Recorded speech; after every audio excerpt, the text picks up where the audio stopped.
আসসালামু আলাইকুম ওয়া বাৰাকাতুহু। আপোনালোকৰ ওপৰত আল্লাহৰ ৰহমত বৰকত আৰু শান্তি বৰ্ষিত হওক। আউজুবিল্লাহি মিনাশ শাইতানিৰ ৰাজিম। বিসমিল্লাহিৰ ৰাহমানিৰ ৰাহিম। খেদা খোৱা শয়তানৰ ফচলনিৰ পৰা আল্লাহ তুমি আমাক ৰক্ষা কৰা। পৰম কৰুণা পৰম দয়ালু আল্লাহ তাআলাৰ নামত আৰম্ভ কৰোঁ।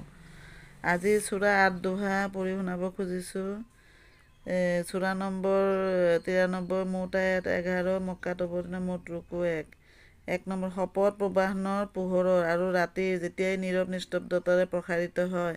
3 নম্বৰ। হে নবী, তোমাৰ প্ৰভুৱে তোমাক কেতিয়াও ত্যাগ কৰা নাই আৰু তেওঁ বিতুষ্টও হোৱা নাই। 4 নম্বৰ। নিশ্চয় প্ৰথম অৱস্থাতকৈ পৰৱৰ্তী অৱস্থা তোমাৰ কাৰণে শ্ৰেয়। 5 নম্বৰ। আৰু অনতিপলমে তোমাৰ প্ৰভুৱে তোমাক ইমান অনুগ্ৰহ দান কৰিব যে তুমি সন্তুষ্ট হ'বা। 6 নম্বৰ। এয়া জানো সত্য নহয়? মাওৰা পাই আল্লাহে তোমাক আশ্ৰয় দান কৰিলে। 7 নম্বৰ। আৰু পথহাৰা পাই পথ দেখুৱাই দিলে। 8 নম্বৰ। আৰু সম্বলহীন দৰিদ্ৰৰূপে পাই সচ্ছল কৰি দিলে। 9 নম্বৰ। গতিকে তুমি মাওৰাৰ প্ৰতি কঠোৰ নহ'বা। 10 নম্বৰ। আৰু খোজনীয়া মগনীয়াক দাবী ধমকি দি খেদি নিদিবা। 11 নম্বৰ। আৰু তোমাৰ প্ৰভুৰ অনুগ্ৰহৰ কথা প্ৰচাৰ কৰা। সমাপ্ত।